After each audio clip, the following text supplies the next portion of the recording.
Hello everyone, আসসালামু আলাইকুম। আমি এখন আপনাদের তৈরি করে দেখাবো। প্রচণ্ড গরম পড়েছে। এই গরমে মাথা এবং মন ফ্রেশ করার জন্য দই আপ। ঘরে যদি থাকে দই, আপনজনরা কই। হয়ে যাক দই আপ। কীভাবে আমি করছি এটা করার পরে আপনি আপনার প্রিয়জন, শুভাকাঙ্ক্ষী ভাই বা বাবাকে খাওয়াইয়ে অনেক অনেক অনেক বেশি প্রশংসা পাবেন।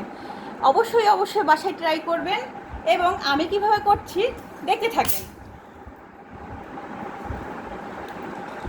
প্রথমে আমি 7 আপটা দিয়ে দিলাম।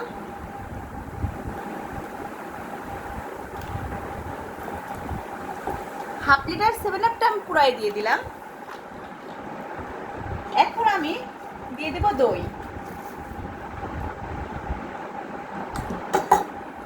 এটা ব্লেন্ডার করার কোনো ঝামেলা নেই, একদম সহজ, মাত্র 2 মিনিটে করে ফেলতে পারবেন। আমি 1 কাপ বা তার একটু বেশি দিয়ে দিলাম দইটা।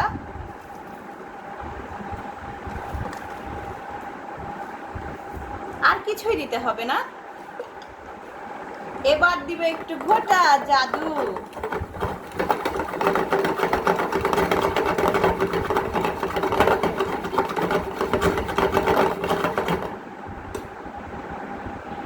হয়ে গেছে আমার দারুণ স্বাদের দই আপ।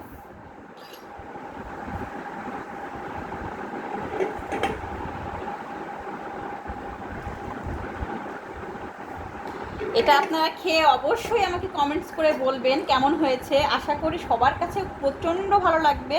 খেতে খুবই মজাদার। প্রচণ্ড গরমে এটা যে কি ভালো লাগে না খেয়ে আপনারা বুঝতে পারবেন না। তাই অবশ্যই আমার রিকোয়েস্ট রইল, এইভাবে একদিন করে খাবেন। আমাকে অবশ্যই কমেন্টস করে জানাবেন।